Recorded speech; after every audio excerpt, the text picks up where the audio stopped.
Salut, c'est Clémentine et Lise, Coach Mindset et Coach Business, les hôtes du podcast de la loose. Si toi aussi t'en as marre de voir que des success stories sur Instagram sans jamais aucune ombre au tableau, c'est le podcast qu'il te faut. L'objectif ici, c'est de dédramatiser, désacraliser et relativiser les échecs pour enfin se lâcher la grappe. À travers des échanges sans langue de bois, on va te partager les galères des entrepreneurs comme toi et moi. Retrouve-nous tous les mardis pour un nouvel épisode et découvrir la vraie vie des entrepreneurs. Alors, Prêt à kiffer l'échec ? Aujourd'hui, au micro du podcast de la loose, nous recevons Louisa du compte Ectomorph, créatrice de contenu freelance, explore et partage sa passion pour la création sous toutes ses formes. Dessin, montage, blogging, photographie, vidéo. C'est en 2017 qu'elle se lance à son compte pour professionnaliser ce qui l'animait déjà depuis des années. Et aujourd'hui, elle partage les coulisses de son métier, ses conseils, sa passion, des tutos, principalement sur YouTube, mais aussi sur Insta. En parallèle, elle a eu la chance de collaborer avec de nombreux clients en illustration, pour qui elle a réalisé des compositions pleines de couleurs lorsqu'elle était illustratrice freelance. Louisa, bonjour, comment vas-tu ? Bonjour, déjà merci à vous deux de me recevoir par ici. Ça va très bien, j'espère que ça va aussi. Très bien, merci. Ça va super. Et on remercie Swan au passage parce que c'est elle qui nous avait susurré ton doux prénom à l'époque où on a eu l'occasion de l'interviewer. Donc on est ravis de te recevoir. Et avant de commencer, on propose toujours un petit jeu. C'est des questions un peu spontanées. Tu réponds ce qui te vient à l'esprit. Très bien. Allez, première question. Quelle est la personne qui t'inspire le plus et pourquoi ? Ça peut être une personne connue ou pas du tout. C'est vraiment un modèle pour toi. Je pense que je dirais les femmes dans ma famille. Je viens d'une famille où on est beaucoup de filles, de femmes, et c'est cette ambiance un peu de sororité qui m'a toujours poussée à être créative. Et c'est l'avenir de demain, les femmes. De toute façon, ça dans tous les cas. Ok, quel est le mantra ou la citation qui t'accompagne en ce moment ? À l'heure actuelle, c'est peut-être quelque chose d'assez bateau, mais je dirais de pas trop m'inquiéter pour l'avenir pour l'avenir par rapport à moi. Hein. On est bien d'accord que le monde à l'heure actuelle, c'est très complexe, mais par rapport à mon activité, aussi égoïste que ce soit, en me disant que j'ai toujours réussi à rebondir et que à l'heure actuelle, j'ai un peu moins de travail, mais je retrouverai des solutions. C'est quelque chose comme ça. Croire en moi et croire en mes compétences. En un seul mot, si je te dis échec, tu me réponds J'allais dire apprentissage. On aurait tendance à voir le positif. Apprentissage, mais mitigé. Parce que des fois, c'est OK aussi que ce soit juste un échec. Ça arrive à tout le monde. oui. Et puis même avant que ce soit un apprentissage, il y a quand même une petite phase pas dingo, quoi. Exactement. Ok. Quelle est l'émotion ou le mot qui te définit le plus en ce moment, que ce soit dans ta vie pro ou perso ? Je dirais que je suis relativement curieuse en ce moment. Ouais, curieuse, envie de tester des nouvelles choses en perso comme en pro. Là, je viens tout juste de finir une nouvelle illustration avec des médiums que j'ai jamais utilisés. Et ce matin, j'ai fait un nouveau sport. Donc, je dirais, ouais, curiosité. C'est quoi Quel le est le sport ? pire Parce que moi, je suis conseil curieuse, du coup. Pardon. Du coup, ce matin, je suis allée faire du Pilates réformeur Ah, que waouh. j'avais pas fait depuis des années et un peu mitigée. Voilà, je sais pas si il y a beaucoup une hype sur les réseaux sociaux, mais je sais pas trop quoi en penser. Voilà, c'est mon avis perso. Très bien, très bien, très bien. On va dénoncer le mythe du pilate réformeur. Bref, question suivante. Pardon. Je reprends. Donc du coup, quel est le pire conseil qu'on t'ait donné ou celui que tu détestes entendre ? Tiens, c'est une bonne question ça. Alors que j'ai quand même tendance à m'énerver assez régulièrement. Je pense que ça peut être des conseils de personnes privilégiées qui sont un peu déconnectées de la réalité. Par exemple, du style t'inquiète pas, ce qui est un peu paradoxal par rapport à mon mantra en ce moment même. Mais des gens, par exemple, qui connaissent pas ce que c'est que la situation d'indépendant, qui du coup pourraient donner des conseils vraiment à côté de la plaque, où on a juste envie de leur dire oui, mais moi à la fin du mois, il faut que je paye mes cotisations et je peux pas me payer, donc voilà.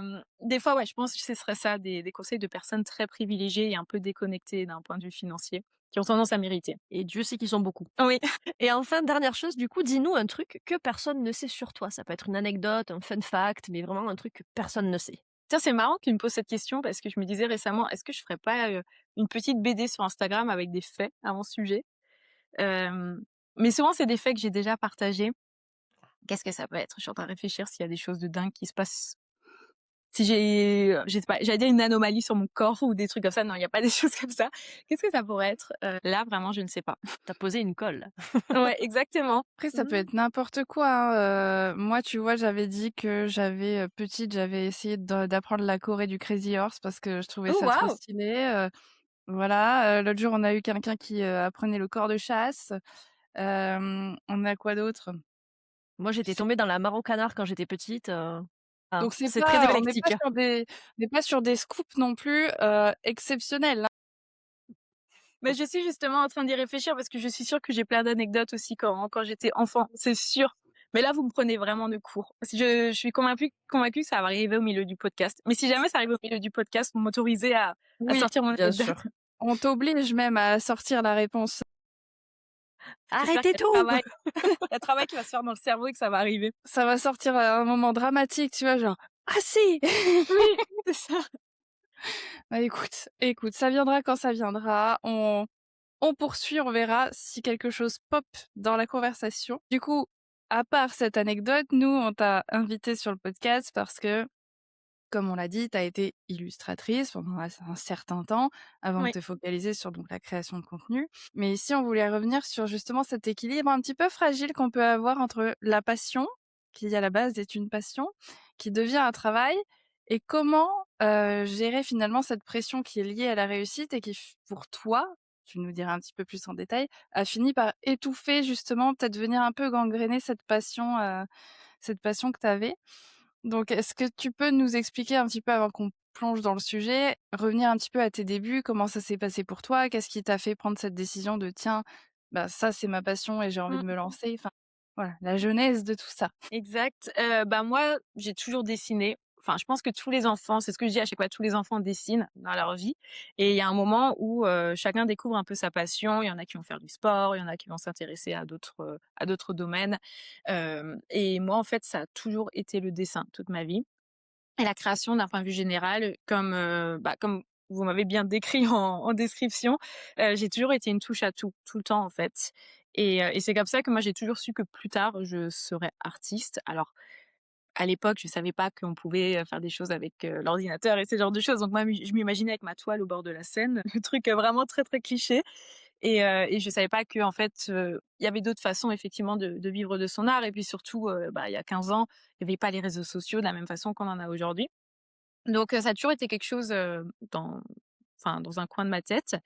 Et à la fin de mes études, je savais pas trop ce que je voulais faire. J'avais fait des études en design qui étaient très généralisées. J'ai décidé du coup de faire, 2 années où j'ai un peu tâtonné. J'ai fait une année où j'ai que fait de l'intérim. J'ai après ça fait, un PVT en Australie. Et en fait, je pense que j'ai eu besoin de cette transition pour me dire: «Mais finalement maintenant, ce que j'ai envie de faire, c'est être freelance et c'est vivre de ma passion». C'était une chose à laquelle j'avais déjà un petit peu pensé, mais on le concrétise pas. Voilà, on concrétise pas à 20 ans, on le concrétise pas quand il y a peu de représentations sur internet de gens qui le font. Donc je m'étais dit: «Bon, on verra» et finalement, en fait, en 2017, je me lance parce que, j'ai, des aides de l'État, l'ACRE. Je crois que ça existe toujours encore à l'heure actuelle. Bah, du fait que j'avais travaillé pendant 1 an en intérim, j'ai pu avoir des droits au chômage. Donc j'ouvre mon entreprise comme ça et je me lance. Vraiment, ben, c'est grâce à cette aide financière que j'ai pu me lancer et c'est comme ça un petit peu, la genèse. Dès le début, j'ai toujours touché à plein de choses. J'ai fait de l'illustration, j'avais, de suite ma chaîne YouTube. Ma chaîne YouTube, ça fait hyper longtemps que je l'ai. J'ai toujours communiqué sur les réseaux sociaux, donné des conseils et surtout j'ai beaucoup communiqué autour du fait d'être freelance parce que pour moi, c'était quelque chose de très important, parce que justement, j'y avais pas de représentation et je me suis dit: «Bah, je vais la créer moi-même et grâce aux commentaires, on va créer une communauté». Et ouais, c'est un petit peu comme ça que ça s'est fait et aujourd'hui, on est 9 ans déjà plus tard et je suis toujours encore freelance et comme tu disais, il y a eu des petits changements aujourd'hui. Elle est passée en second plan. Déjà parce que, la réalité fait qu'il y a de moins en moins de travail dans cette activité et aussi parce que, monétiser sa passion d'un coup, quand tu travailles toute la journée et que tu veux détendre à la fin de la journée, qu'est-ce qu'on fait en fait? C'est une vraie question et donc je me suis dit: «Ben, en fait, j'ai besoin à nouveau de me connecter à moi et je fais plein d'autres choses qui me demandent pas autant, d'émotionnel, j'ai envie de te dire. Par exemple, faire des vidéos, je suis beaucoup plus détachée, on dirait. Donc, maintenant, je fais que de la création de contenu vraiment à temps plein et dans mon temps libre, je dessine. Évidemment, je partage mes dessins, mais c'est plus monétisé. J'ai plus du tout de pression maintenant. Alors on va rembobiner un tout Voilà. petit peu parce que c'est, justement tout ce process qui va nous intéresser un peu. Tu l'as dit, donc ça fait 9 ans maintenant que tu t'es lancée. Comment ça s'est développé ton activité du coup d'illustratrice? Est-ce que tu as réussi à trouver, potentiellement des clients, rapidement? Comment ça s'est passé ces années-là jusqu'à arriver au point de te poser la question: «Bah, en fait là, il faut que ça repasse au second plan parce que c'est plus possible»? En fait, moi, j'ai été suivie très rapidement sur les réseaux. Je pense qu'il y a eu, et ça, j'en en parlais d'ailleurs récemment. Il y a eu beaucoup de chance aussi. Évidemment, j'ai travaillé pour, mais j'étais aussi au bon moment, au bon endroit. Ça, c'est sûr parce que, le marché n'était pas saturé comme aujourd'hui à l'heure actuelle. Il y a eu pas toutes les mêmes questions d'algorithme. Rien qu'il y a 9 ans, on n'avait pas encore les réels, ce genre de choses. Donc c'est vrai que moi, quand je me suis lancée sur les réseaux, j'ai pu bénéficier d'une visibilité beaucoup plus rapidement qu'aujourd'hui. Aujourd'hui, en vrai, ça c'est quelque chose que j'ai toujours dit, si je devais relancer mon activité, je serais pas capable de le refaire à l'heure actuelle. Parce que tout a changé sur Instagram et que c'est vraiment dur, je trouve, aujourd'hui. Enfin, même pour vous, je pense qu'il y avait aussi des réseaux sociaux. Je trouve que c'est vraiment dur d'avoir son travail qui est visible. Aujourd'hui, il l'est pour moi, hein, parce que justement, j'ai construit cette communauté il y a plusieurs années. Donc, moi, mes premiers clients, ils se sont faits de suite via Internet. J'ai eu beaucoup, beaucoup de chance. Et c'est cette visibilité que j'ai créée sur Internet qui m'a aidée. J'ai aussi démarché. Et au bout de ça fait quoi? Ça fait 9 ans maintenant, je crois qu'au bout de 5 ans, 4 ou 5 ans, j'ai, mon agente actuelle qui est venue me démarcher et pour le coup, maintenant, bah, on travaille ensemble. Elle va aussi beaucoup, démarcher des marques et elle va aussi des fois trouver des contrats. Donc c'est un peu grosso modo comme ça que ça a fonctionné. OK, trop cool. Donc du coup, un peu, la voie, libre devant toi, tout se passe Ouais. plutôt bien. Tu es toujours dans le kiff parce que du coup, tu fais ton métier, passion, plaisir et cetera. À quel moment tu commences à, voir les prémices de, «la fin» entre guillemets Mmh. ou avoir des petits signaux comme quoi: «Attention, là, on est en train de glisser sur une pente pas très agréable»? Bah, en fait, c'est assez récent, ça date de l'année dernière. L'année dernière et d'ailleurs, j'ai beaucoup communiqué là-dessus sur YouTube, j'ai fait beaucoup de vidéos et en fait, l'année dernière, il y avait ce truc où je me disais: «C'est trop bizarre, j'arrive plus à dessiner». Je me disais, quand j'étais jeune, ben, je faisais ça tout le temps ou même il y a quelques années, je faisais ça tout le temps et pourquoi j'arrive plus? Et en fait, à chaque fois, j'arrivais à procrastiner. Je me disais: «Ce soir, c'est bon, je dessine». Et en fait, il y avait toujours des excuses trop simples de, «OK, j'ai cuisiné et là, ça m'a pris du temps, le temps de cuisiner et puis, maintenant, allez, je vais prendre ma douche et puis je vais faire ci et ça et puis tu te dis: «Ah tiens, il est 21h, mais si je me couche à 22h, bah, il me reste plus qu'1 heure du coup». Enfin, c'est tout bête, hein, mais c'est juste pour dire que vraiment j'arrive à trouver des excuses dans le quotidien pour procrastiner ce moment et en fait, au fur et à mesure, je me disais: «C'est marrant, mais je dessine plus du tout» et quand j'avais envie de dessiner, j'avais vraiment ce stress et j'arrivais pas à lâcher prise et il y avait toujours un petit peu cette petite voix en fond qui disait: «Tout ce que tu crées, il faut que tu le rentabilises», que ce soit par rapport aux réseaux sociaux, l'enfer des réels, hein, typiquement, tu peux pas juste te dire: «Je fais une illustration, je la publie». Bah non, il faut faire une vidéo de comment tu as fait ça, par exemple. Il y avait le fait qu'à ce moment, j'avais aussi une boutique en ligne. Si c'est suffisamment bien, je peux, transformer cette illustration en produit, par exemple et en fait, toute cette question de rentabilité a fait que l'année dernière, à ce moment-là, j'avais pas encore mis des mots dessus, mais il y avait un vrai blocage, en fait, qui s'était fait et je me souviens, c'était en décembre, en fait, moi, je suis quelqu'un qui écrit beaucoup dans mon journal. Bah, d'ailleurs, ça peut être un fun fact, j'ai des journaux depuis que je suis toute petite et j'aime trop écrire ça et d'ailleurs, un de mes journaux quand j'étais toute petite, il était que dédié à la nourriture. Et vraiment, c'est trop marrant de voir qu'en fait, depuis toute petite, mes passions dans la vie, l'art et la nourriture. J'étais en mode, aujourd'hui, je suis trop contente parce que j'ai mangé ça. Et puis, mamie m'a fait ça et ça. Vraiment, passion nourriture depuis toujours. Voici mon anecdote. Mais La tout ça pour voilà. dire, on y est arrivé, c'est bon. Mais tout ça pour dire que depuis toute petite, en fait, j'écris beaucoup et en décembre, je me souviens que j'avais écrit: «J'espère au mois de janvier réussir à dessiner parce que je suis bloquée» et c'est bête, alors que c'est quelque chose de tout simple comme vous avez aussi des passions et se sentir aussi bloqué à faire sa passion et en fait, j'ai eu ce moment où je me suis dit: «Mais il faut que j'arrête déjà de monétiser et il faut aussi que j'arrête de, rentrer dans une case». Moi, j'ai vraiment évolué avec cette idée que je pensais qu'en illustration, il faut que tu aies ton style défini, que c'est le fait d'avoir un style défini qui te permet d'avoir des projets et en fait, moi, je m'amusais plus parce que je suis quelqu'un qui touche à tout depuis toujours et c'est pour ça, en fait, que j'ai complètement perdu l'envie et depuis janvier, je me suis autorisée maintenant à refaire des choses différentes et plus à rester, dans une case et juste, en fait, explorer. Oui, parce que c'est une question qui m'est venue justement. Est-ce que quand tu t'es lancée, tu as défini un style bien précis? Tu t'es adressée à un type de personne, enfin de personnes bien précises? Ou est-ce que justement tu étais assez libre, tu t'allais un petit peu partout là où le vent te menait? J'avais un style au début. En vrai, quand on regarde mon travail sur Instagram, c'est vraiment par phase. Au tout début, je faisais que du noir et blanc. Puis après, je commençais à intégrer des couleurs. Puis après, je suis passée à l'abstrait. Mais c'est toujours des périodes qui duraient un petit peu. Et en fait, je pense qu'une fois de plus, au tout début, c'est nouveau. Donc, on a aussi plus d'entrain, forcément. Et je dirais que ouais, au bout de 9 ans, j'ai eu juste une lassitude, en fait. Et c'est pour ça, en fait, que progressivement, je me suis dit: «Bah, j'ai envie de faire plein de choses», et même se reconnecter à son enfant intérieur, c'est trop important. Et j'ai une autre question, tu disais que tu arrivais plus à dessiner le soir pour toi, enfin en mode de Ouais, vraiment passion, détente et cetera. Mais du coup, est-ce que dans ton boulot, donc pour tes clients, tu avais la même problématique ou là, tu arrivais quand même à, produire des illus malgré justement cette perte de flamme? du coup, en vrai, sur la dernière année, j'avais quasiment plus de projets d'illustration. Je crois que j'en ai eu 2 ou 3 sur l'année et encore. Donc j'avais pas vraiment cette problématique, mais c'est sûr que voilà, lorsqu'on est sur les réseaux sociaux, il faut forcément créer du contenu. Donc j'ai essayé quand même de faire du contenu autour de l'illustration, et en fait, j'ai pas produit grand-chose, hein. Vraiment sur l'année, j'ai dû dessiner, 10 illustrations. C'est moins de un dessin par mois, c'est quasiment rien en fait quand on y pense. Donc tu t'es, en fait, tu t'es Mmh. dégoûtée de l'illustration, enfin dans le sens, trop de pression comme tu dis, il fallait que tout soit tout le temps rentable, heu, Exact. ou efficace ou enfin que ça serve à quelque chose en fait. Ça pouvait pas juste Mmh. être du dessin pour, ton simple plaisir ou juste pour, ouais, te divertir le soir. Parce que l'excuse de: «Ah il me restera qu'1 heure», en soi 1 heure c'est énorme déjà pour Bah, bien techniquement sûr, dessiner. évidemment, oui. Ouais. Mais c'est fou Non, comment c'est on vrai est que vas-y, vas-y. Non, je disais, c'est un raisonnement très capitaliste, hein, quand on y pense. Ce truc de rentabiliser son temps à outrance, même à travers une passion, en fait. bah, clairement, oui, oui, c'est il y a plus de place pour se reposer, enfin pour faire autre chose que quelque chose, oui, qui sera rentable. C'est terrible.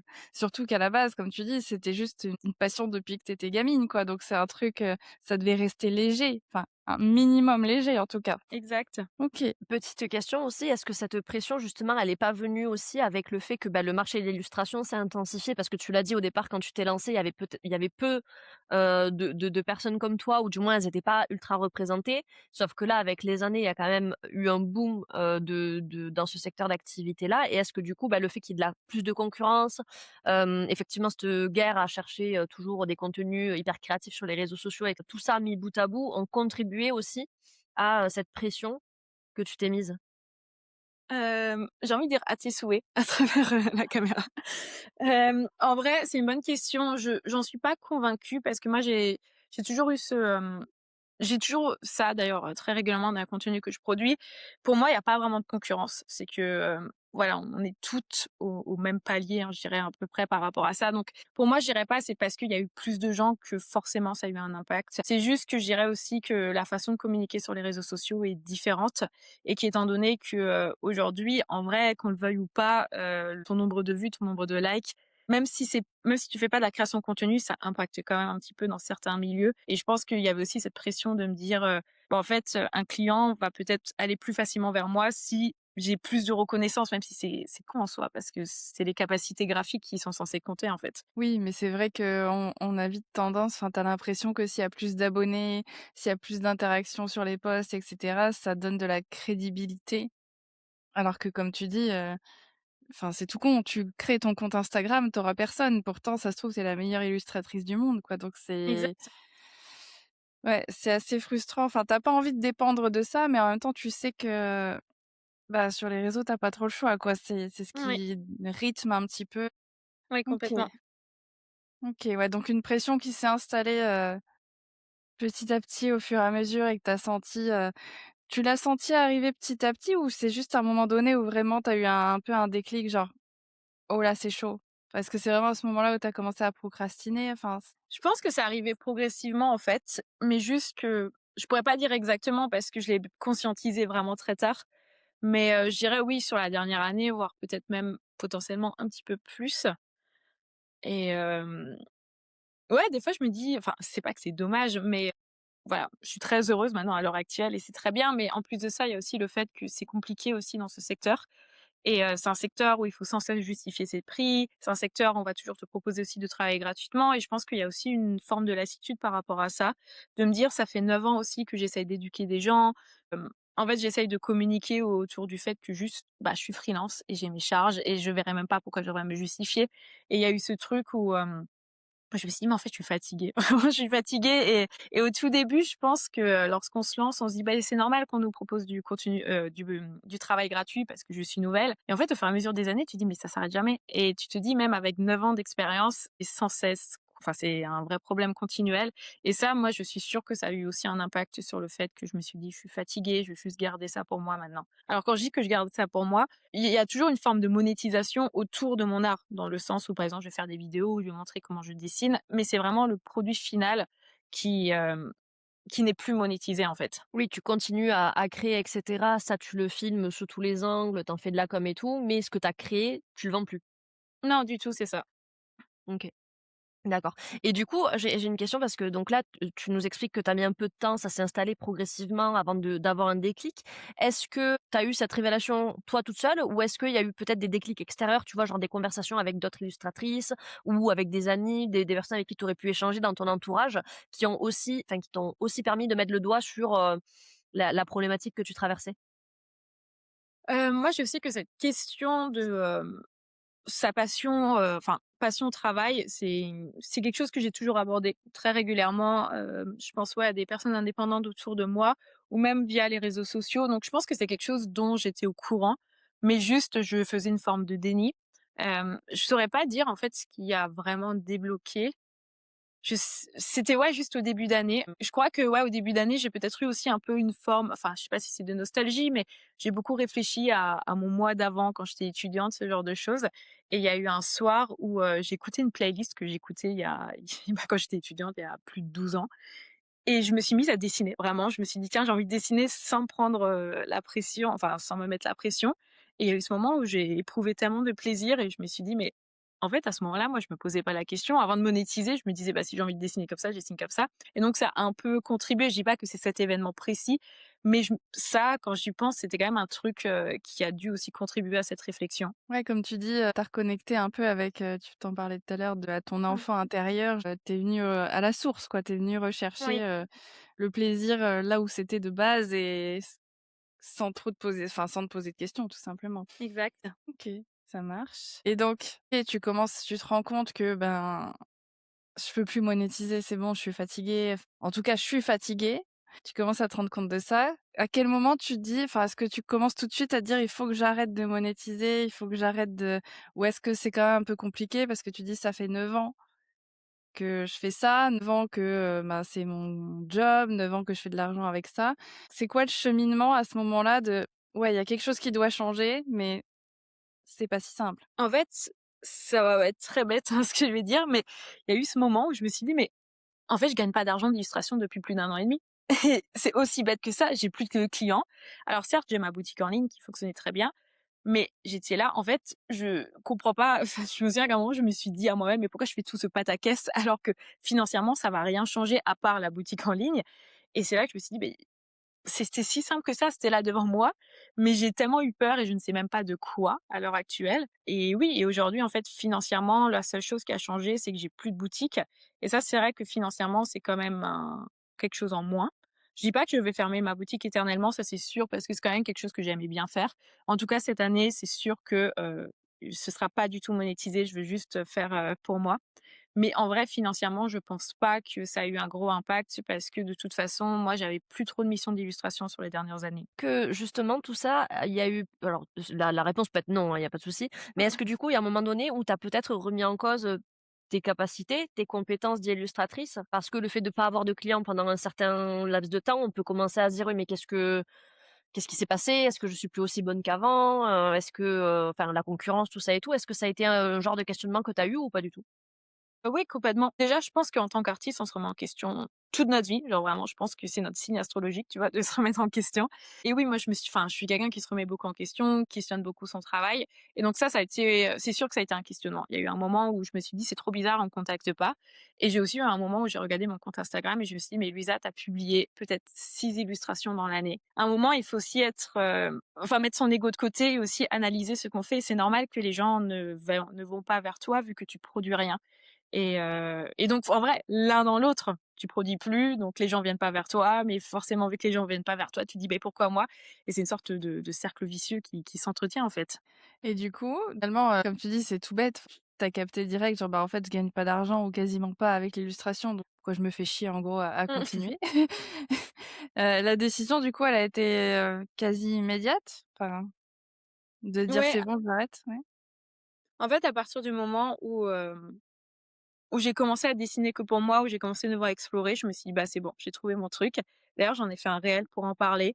Le réel a explosé. Ça fait partie des réels qui ont le plus fonctionné et je ne sais pas combien il y a de commentaires dessus, mais quasiment tout le monde, partage la même expérience et c'est assez dingue, en fait, de se rendre compte qu'on est tous similaires et c'est même pas autant par rapport à l'illustration. J'ai eu, par exemple, des profs de yoga, j'ai eu des personnes en cuisine et j'ai trouvé ça trop intéressant et en fait, je me suis dit: «Mais évidemment, vivre de sa passion, c'est trop bien et je suis aussi une personne privilégiée par rapport à ça, mais il y a quand même quelque chose qui se casse à partir du moment où tu mets l'argent là-dedans et je pense qu'on est beaucoup plus nombreux que prévu ou enfin, je pense que beaucoup de personnes ne s'en doutent pas et que peut-être que le blocage, il vient juste de ça et je pense qu'il y a des façons de faire, tu vois? Si maintenant je faisais que de l'illustration, peut-être qu'il y aurait des façons de monétiser qui seraient différentes. Si j'avais pas la création de contenu, par exemple, je pourrais donner des cours en journée et donc je dessinerais pas à proprement parler et donc le soir, je pourrais faire autre chose et enfin, je veux dire, en l'occurrence, dessiner. Il y a des façons, je suis convaincue de trouver un équilibre, mais c'est vrai que ça m'a vraiment surpris de me rendre compte qu'il y a énormément de gens qui partagent, la même chose. Ouais, je sais plus qui c'est qui avait dit ça à un moment donné, mais qu'en gros, ton passion peut devenir, ton métier, mais ton métier peut tuer ta passion. Un truc, Mmh, du style là, en fonction si tu effectivement, si tu te laisses, vivre par, la pression de te faire toujours plus d'argent et cetera, ça peut vite t'en dégoûter et c'est dommage parce qu'à la base, c'est quand même un truc qui te fait kiffer exact. et du coup, t'éloigner de ta passion, que ce soit un art ou peu importe, c'est toujours assez, compliqué parce que c'est limite même, une espèce de crise identitaire, quoi. Tu te dis, Oui. «J'ai fait ça quasiment toute ma vie, c'est le truc que j'ai toujours kiffé depuis que je suis enfant et là, pourquoi aujourd'hui je suis plus capable de faire?» Enfin, ça doit être aussi, hyper, déstabilisant à traverser. Ouais, j'en suis convaincue et puis, en fait, je pense juste que, bah, quand tu le fais pour toi, tu as pas des questions, réelles, j'ai envie de dire, d'URSSAF, par exemple. Tu as pas ce genre de choses, tu as pas ces questions d'en faire ton salaire et c'est comme si un peu, lorsque tu monétises ta passion, c'est je sais pas comment dire, c'est comme si tu passes de ce stade d'enfant, de passion enfant à quelque chose de très adulte, aussi naïf, hein, que ce soit cette phrase et je pense que c'est ça qui casse, ouais, qui casse, en fait, le tout. Mais je pense qu'il y a des gens qui arrivent à trouver un équilibre, ça, j'en suis convaincue et j'ai pas non plus envie d'avoir, un discours, tout blanc, tout noir en disant: «C'est impossible de le faire». Mais c'est important, ouais, de se laisser des pauses et j'aurais tendance à dire, s'il y a des gens, par exemple, qui n'arrivent plus à créer et qui ont pas, comme moi, cette possibilité de rester freelance, au pire, on prend un boulot pendant quelque temps, quelque chose qui nous plaît pas et puis après on peut toujours y revenir. Mais je pense que c'est hyper important pour cette créativité de se mettre en pause parce que c'est pas possible sinon, en fait. En fait, ça a enlevé le côté légèreté, bah, de Mmh. l'enfance, voilà. Le truc, je me pose pas de questions, je fais comme le vent m'amène et c'est venu foutre toutes les contraintes, de l'adulte, les responsabilités et le fait que je me nourrisse et que je me loge dépend de ça aussi et c'est un peu Mais oui, exploiter, ça vient exploiter ta passion, mais dans le sens où, il y a plus trop de place, enfin, à la spontanéité si, j'imagine, mais au bout d'un moment, ça doit aussi jouer sur, bah, les dessins que tu fais, peut-être te poser les questions: «Est-ce que ça va plaire aux gens aussi, bien sûr. et à l'algorithme?» Et du coup, je pense que tu perds, en fait, le petit à petit, si tu arrives pas à poser de cadre et de limites, comme tu disais, de trouver un équilibre, tu perds l'essence même de toi et de la manière dont tu faisais et pourquoi tu le faisais et cetera. Enfin, ouais, ça doit pas être évident, savoir et repérer peut-être aussi quand tu es la limite, parce que je pense qu'au début, tu te lances tout feu tout flamme et c'est subtil peut-être ce moment-là où tu sens que ça la pression, prend la place. Ouais et puis je pense aussi qu'il y a quelque chose, même vous, vu que vous accompagnez des personnes qui entreprennent, on est vraiment dans une société où on valorise l'entrepreneuriat et je pense que beaucoup de personnes voient ça comme un échec et se disent: «C'est pas possible en fait, il faut que je continue coûte que coûte» et forcément ne s'écoutent pas et se disent: «Ben, en fait, mon entreprise, elle fonctionne pas» et en fait, elle fonctionne pas juste parce que, ben, à un moment, tu as envie de t'écouter toi et c'est pas grave en fait et je pense qu'il y a beaucoup de ça aussi, juste une vision extérieure qu'on a tendance à nous dire. Moi, j'ai une copine à moi qui pareil adorait son boulot et en fait, il y a eu un moment où ce qui s'est passé, bah, les charges en fait, ont fini par la rattraper. Elle avait beaucoup de clients et tout en présentiel, donc il y avait vraiment beaucoup, beaucoup de contraintes et il y avait ce moment où elle me disait: «Mais en fait, c'est un échec» et je lui disais: «C'est pas un échec». J'ai dit: «C'est juste qu'à un moment, bah, tu as la passion et tu as toutes les contraintes, en fait, du système qui font que tu as droit aussi de te dire: "Bah, vas-y, je me fais une pause où j'arrête, je fais un boulot alimentaire et après j'essaie de trouver différemment, en fait"». OK, hyper intéressant et alors du coup, donc tu as cette fameuse prise de conscience où tu te dis: «Bon, bah, ça suffit, je peux pas continuer comme ça, il faut que je me recentre sur, le dessin pour toi et cetera». Comment tu annonces le truc? Comment ça se met en place? Parce que j'imagine qu'on peut pas tout, dézinguer du jour au lendemain. Ça doit se faire en plusieurs, étapes. Comment réagit ta communauté? Comment réagit potentiellement, tu vois, ton audience, ce genre de choses? Est-ce que tu l'annonces aussi, tout simplement? Ouais, comme je disais avant, bah, du coup, je fais un réel. Je fais mon petit réel qui est, j'ai décidé que je voulais plus être illustratrice, c'est mon hook. Ça commence comme ça et comme je dis, je le réel, il explose, en fait, où, tout le monde, bah, déjà se retrouve là-dedans et puis, en plus, il y a beaucoup de gens aussi qui me rassurent, qui me disent: «Mais en fait, tu pas obligé déjà d'être dans un style graphique». Parce que moi, c'était une des choses qui était aussi la plus contraignante pour moi, c'était vraiment de me dire: «Il faut que je reste dans mon style graphique». Et comme je dis, enfin, comme je disais avant, le fait de voir autant de gens qui se retrouvent dans mes propos, du coup, ça s'est fait de façon vraiment très, très fluide. Moi, j'ai annoncé ça et puis après, du coup, je suis revenue en mode: «Bon, bah, du coup, vu que j'ai plus de style graphique, voici ma nouvelle peinture». Enfin, c'était vraiment, comme ça dans la transition et puis maintenant, on va faire, des fleurs. Enfin, c'était en fait, ça s'est fait d'une façon très fluide et au contraire, enfin, il y a beaucoup de gens qui m'ont dit: «Mais en fait, on comment dire? On a plus l'impression de te voir maintenant à travers, enfin, voir ta personnalité, ta sensibilité, en fait, à travers ce que tu produis» et donc les gens, ils me disaient: «En fait, nous, c'est pas spécialement pour le produit final des fois qu'on te suit, c'est pour tout ce continu processus créatif, pour le fait de nourrir son inspiration, ce genre de choses, donc c'est ça qui est vraiment primordial» et donc maintenant, ouais, je publie un petit peu, enfin, pas tout et n'importe quoi. Beaucoup de gens me disent que j'ai quand même une identité graphique, mais en tout cas, je me prends moins la tête et il y a aussi ce truc où, même maintenant dans la création de contenu, je suis beaucoup plus relax. Si j'ai envie de filmer, un truc, je le filme et je m'en fiche de savoir si ça performe ou pas. Là où avant, je me souviens que je me mettais vraiment cette pression et que je pouvais vraiment être déçue si par exemple j'avais créé quelque chose et qu'il y avait pas assez de likes, aussi bête que ce soit. Et maintenant en vrai, bah voilà, je suis contente du processus et c'est le plus important pour moi. OK, trop bien. Donc au final, j'ai l'impression que la décision n'a pas été si compliquée à partir du moment, en fait, où tu as capté, l'énergie que ça te prenait et le fait que, ben, tu avais complètement déconnecté de la passion. Après la décision et ce qui s'est passé derrière, ça a été méga fluide, quoi, enfin méga naturel. Oui, exact. Mais en fait, vraiment, j'ai l'impression que tout s'est passé en l'espace de 2 semaines dans l'idée, mais que par contre, toute la réflexion avant, elle a Oh. duré, mais facilement un an et demi, je pense.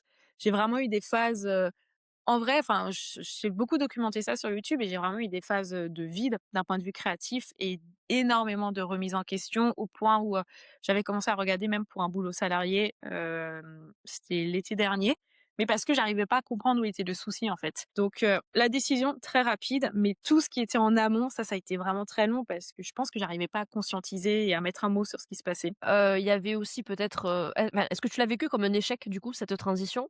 Ou est-ce qu'à un moment donné tu t'es dit: «Ouais, je suis en train de planter ma boîte», est-ce qu'il y a eu cette sensation un peu de: «Ça y est, c'est la fin, qu'est-ce que vont dire les gens?» Non, du tout, parce que, en réalité, enfin, comme je dis, moi, je fais beaucoup de Mmh. choses. C'est pas comme si maintenant j'avais vraiment décidé que la création de contenu et que l'illustration, je le monétisais pas. Donc c'est comme une sorte de suite logique et en vérité, pour la plupart des gens qui me suivent, il y a pas grand chose qui a changé.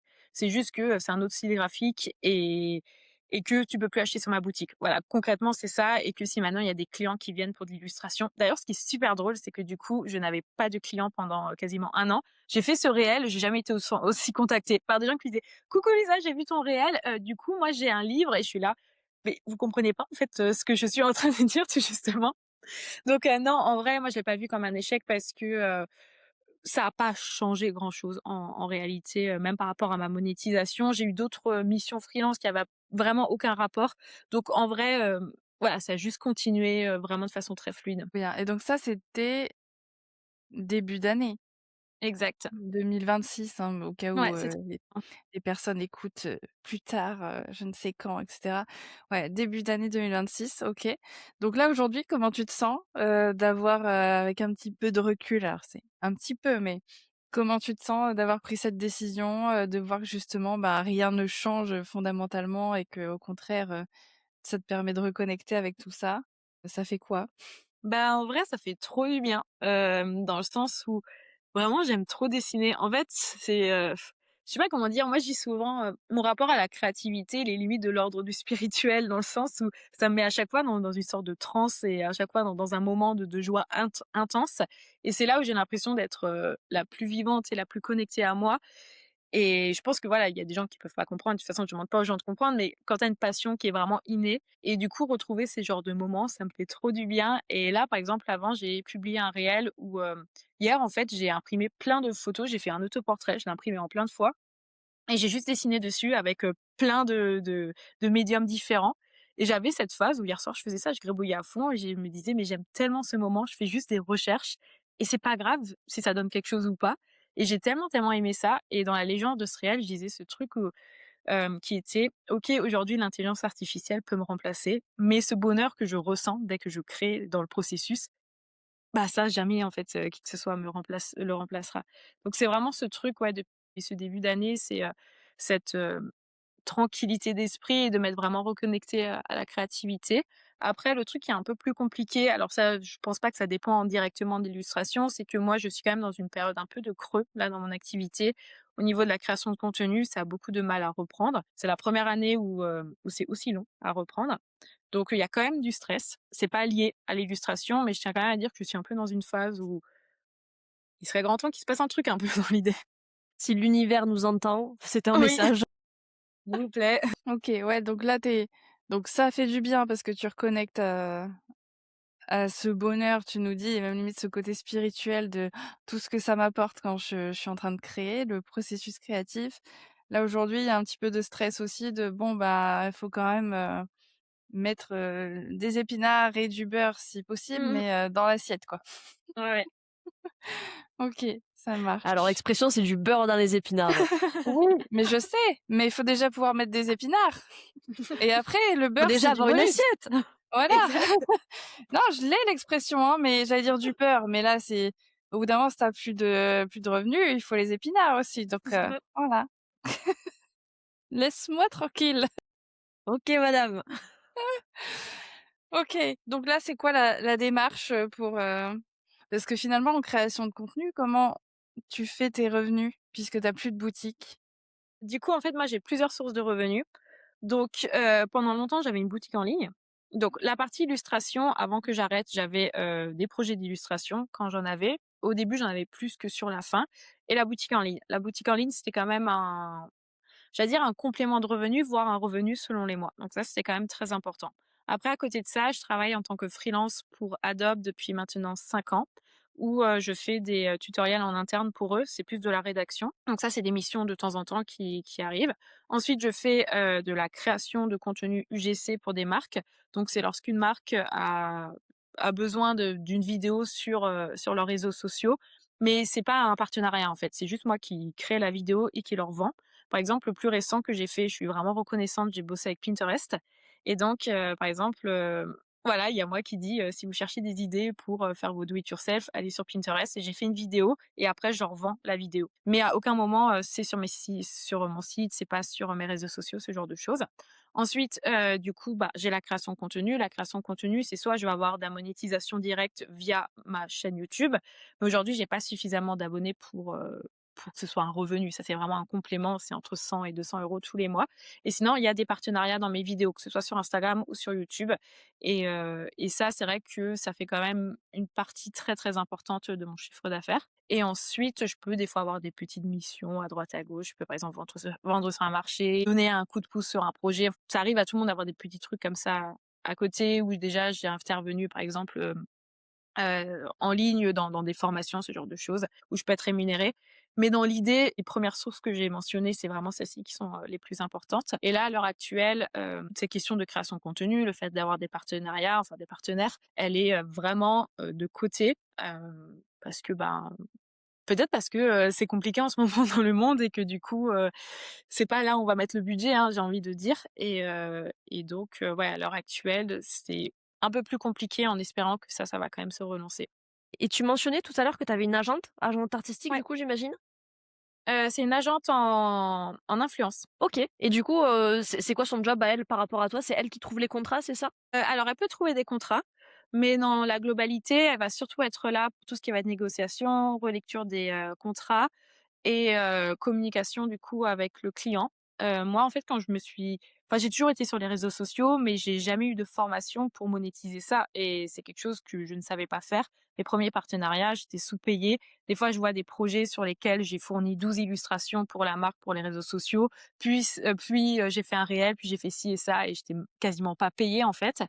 Et donc elle a débarqué et puis vraiment maintenant, elle est là pour encadrer tout ça, pour pouvoir, aussi me vendre et aussi, ben, du coup, pour démarcher, il y a certains de mes partenaires qui sont là parce qu'elle a démarché et étant donné que, elle a plusieurs, créatrices de contenu, elle voilà, s'il y a des, partenaires qui fonctionnent pas avec une personne, elle peut voir, par exemple, si ça peut fonctionner avec moi.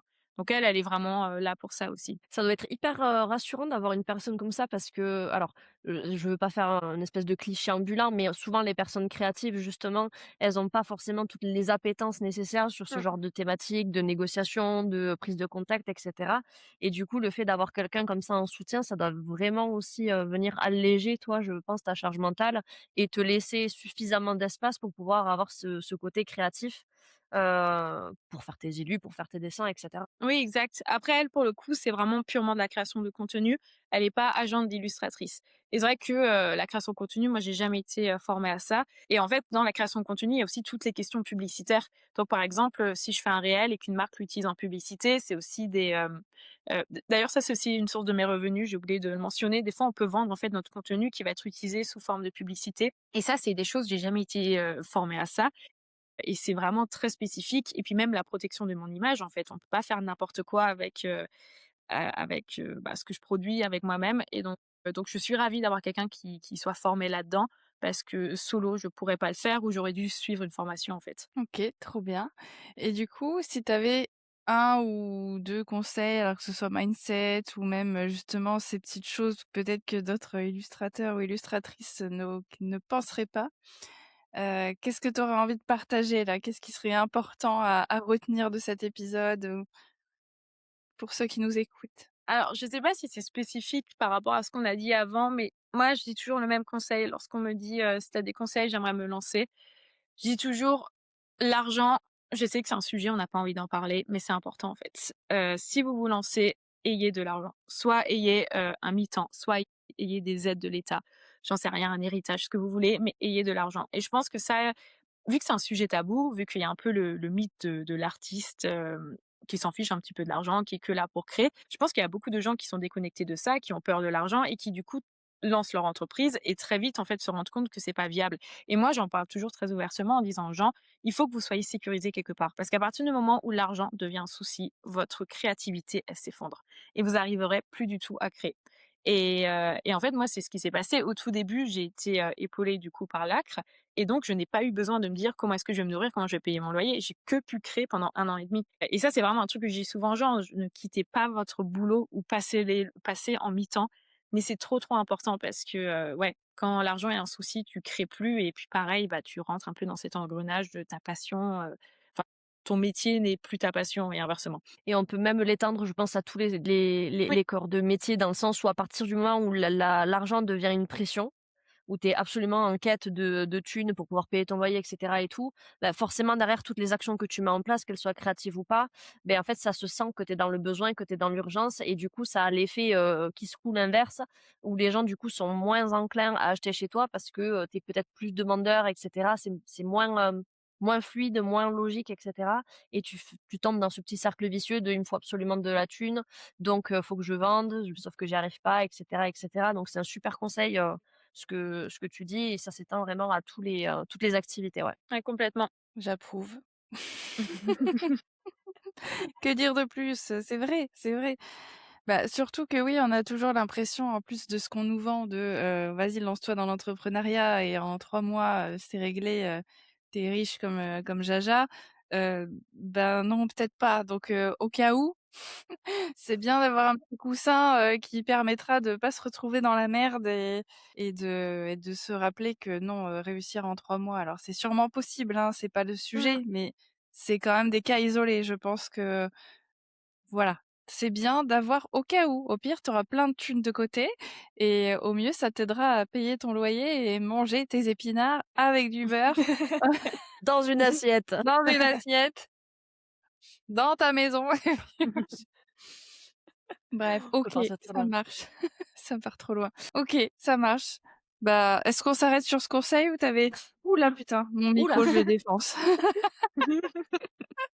Ça, tu le gardes dans l'épisode. Trop d'émotions. Pas de souci, moi je garde, mes conneries C'est avec le de toute façon, c'est plaisir, le podcast de la loose, hein, donc voilà. Moi, Ou j'avais quand est-ce même une qu'un question. dernier petit mot? Oui, vas-y Lise. J'avais encore une question. C'est plus justement pour, réactiver la créativité, de manière générale, peu importe ton art ou quoi que ce soit, parce qu'on a tous et toutes des périodes où, on est plus créatif que d'autres et cetera. Est-ce que toi, tu aurais un conseil à donner, aux gens créatifs, peu importe, pour se relancer ou pour remettre un pied dans leur art, plutôt que de se laisser rouler par la vie? Si déjà de base, on est une personne créative vraiment au sens large, hein, ça peut être par exemple faire de la cuisine aussi, et on parle pas forcément de l'art, et que du jour au lendemain ça s'est arrêté. Une chose que je dis vraiment souvent, c'est déjà de s'écouter. En fait, je pense que trop souvent, on veut forcer le truc. Et en fait, moi, je dis souvent ça, c'est que pour moi, c'est comme un muscle, en fait, le cerveau. C'est que des fois, il y a des courbatures, et comme au sport où on va, parce que c'est physique, on va le voir, on va dire, bah, t'as mal, t'arrêtes. La créativité, il y a grave ce truc de, non, mais je vais essayer de dessiner, et puis ça marche pas, alors ça m'énerve, du coup, je vais encore continuer. Sauf que des fois, j'ai juste envie de dire, laissez votre cerveau en pause. Des fois, c'est juste un signe que ton cerveau est overstimulé par beaucoup de choses, par ta vie, par ton boulot, par j'en sais trop rien, ou tout simplement aussi par la consommation des réseaux sociaux. Moi, je suis convaincue qu'aujourd'hui, regarder tant d'images sur notre téléphone, ça crée une saturation, en fait, dans le cerveau. Donc ça, c'est vraiment un conseil que je pourrais dire, c'est juste déjà, bon, je sais qu'on peut avoir de la culpabilité, mais s'autoriser à ne rien faire. Se dire: «Très bien, je fais une pause où je crée pas», enfin une pause de 2 semaines, par exemple, je dessine pas, et normalement ça finira par revenir, et puis ensuite commencer par des petits pas, pas forcément faire une toile gigantesque, mais juste faire des choses qui soient accessibles. Ça peut être en fait c'est même pas, moi par exemple je parle dans mon cas, hein, pour l'illustration, c'est pas forcément dessiner, ça peut être se mettre à une autre activité manuelle, aller dans un café, on dessine sur de la céramique, faire des perles, enfin plein de petites choses comme ça qui te permettent d'être créative avant de remettre vraiment le pied à l'étrier dans ta passion à proprement parler. Et puis, oui, enfin, vraiment, je me répète, mais vraiment être bienveillant avec soi-même, et écouter son corps aussi, en fait, et ouais, je dirais aussi un peu moins consommer les réseaux sociaux, peut-être revenir à des livres pour chercher de l'inspiration, aller au musée. Des fois, le cerveau, il a besoin d'un peu de calme, et c'est là, généralement, que ça revient. Un peu comme dans la vie réelle, comme dans la nature, comme dans plein d'autres choses, hein. Ouais, bah, ça, au final, c'est ce qu'on a remarqué, enfin, chez pas mal de nos invités ou même chez nous personnellement, hein, mais que c'est ça, des fois, comme tu dis, on t'essaye de forcer parce que, bah, il faut que ça avance ou il faut Mmh. que je fasse ci, il faut que et en fait, tu es juste en train de te foutre une contrainte, supplémentaire qui fait juste bloquer, il y a plus rien qui se passe là-haut, tu es juste épuisé. Alors que, bah, comme tu dis, tu vas marcher en nature dans 10 minutes et peut-être que là, tu vas avoir des illuminations de génie ou tu vas faire autre chose et là, ça va faire: «Ah mais oui, bien sûr, Oui, ah ouais, c'est maintenant, c'est maintenant!» oui. Mais c'est ça, je pense, on l'a jamais trop dit, mais se foutre un petit peu la paix et s'écouter un Mmh. petit enfin, Bah, de toute façon, arrêter de on le dit, forcer, hein, en fait. les meilleures idées, elles viennent, quand tu es sous la douche Sous la ou, quand douche, tu es aux toilettes ou quand tu fais autre chose que ce que tu es censé faire, hein. mmh, mmh mh. Exact, et puis surtout je répéterai, et si ça vient pas de suite, c'est pas grave, soyez bienveillant avec vous-même, en fait. Si vous vous dites: «OK, j'ai fait ma pause, mais ça vient pas après», c'est pas grave, ça finira toujours par revenir. Moi, je sais qu'un jour, enfin, quand j'étais par exemple au lycée, du jour au lendemain, j'avais plus du tout d'inspiration pour, l'illustration, et j'ai arrêté de dessiner pendant quasiment 2 ans. Et ben, ça a été pendant ces 2 années que j'ai découvert la vidéo, que j'ai ouvert ma chaîne YouTube, que je me suis mise à la photo, et en fait, si une porte se ferme, il y a forcément une autre qui s'ouvre, et puis après, ça m'a permis d'être aussi là où j'en suis à l'heure actuelle. Donc il faut vraiment, aussi bête que ce soit, mais il faut vraiment être bienveillant avec soi-même. Et je trouve ça trop intéressant que tu parles de la créativité, enfin, au sens large, dans le sens, si tu arrives pas à dessiner, peut-être, va danser, va faire de la Mmh, cuisine, exact. parce que c'est vrai qu'on peut aussi avoir tendance à rester bloqué, genre, bah, il y a qu'une manière de faire, d'explorer là, entre autres, la créativité, alors que c'est vrai que, si ça se trouve, tu vas vachement te développer dans un autre domaine et revenir et ça va t'aider après à revenir Mais oui. ailleurs et je trouve ça trop intéressant que tu en parles parce que c'est vrai que ça peut paraître logique, mais peut-être pas tant. Donc ça peut être une belle idée aussi d'aller reconnecter, par un autre moyen, faire de la broderie ou que sais-je ou même aller peindre les murs de ta maison s'il y a que ça, mais trop intéressant, trop bien. Je pense que, ça aidera, là aussi pas mal de personnes et si tu nous dis qu'il y a pas mal de personnes qui se sont reconnues dans ton reels, c'est que c'est que c'est important d'en parler, je Oui, pense. exactement. Merci beaucoup pour ce témoignage, Louisa. Bah, Merci. merci à vous 2, j'ai passé un très bon moment. Bien. Plaisir Est-ce qu'on te retrouve, du coup, on te retrouve sur Insta, donc Exact. Ectomorph toujours et Ouais, sur YouTube, pareil ou? exactement. Sur YouTube, si vous tapez Ectomorph, il y a peut-être 2-3 vidéos de musculation avant, mais après vous êtes censés tomber sur ma chaîne YouTube. Non, non, c'est là où elle a exploité sa créativité Oui. autrement. OK, bah, on mettra tout dans la description, même les vidéos de muscu, comme ça vous faites votre choix et puis, merci beaucoup. Bah, Merci merci Louisa. beaucoup, c'était trop bien. Si l'épisode t'a plu, partage-le à tes potes en galère et dis-nous qui tu aimerais découvrir sur ce podcast. Nous, on se retrouve la semaine prochaine et rappelle-toi, c'est pas parce que t'as la loose que t'auras pas de flouze. #DropTheMic.